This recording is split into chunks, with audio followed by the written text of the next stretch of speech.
How to see captain in Fantasy Premier League. First thing first, what you want to do is head over to your application Fantasy Premier League. Enter your login credential as in your email address and the password and log into your specific account. Once you have been logged in, it will land you on this page. Now what you want to do is head over to Fantasy at the bottom. Different options will be available to you, but head over to Pick Team. It will land you on this page. From here, in order to find out the captain, you will see the C icon above the team's player name.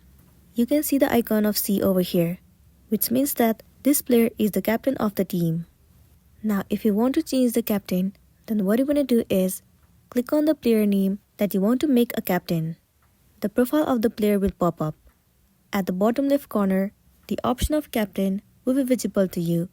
All you want to do is click on this checkbox. And there you go, this player is the captain of your team. Tap on confirm at the top right corner of the screen. So that's all for today, and this is simply how you can see captain in Fantasy Premier League.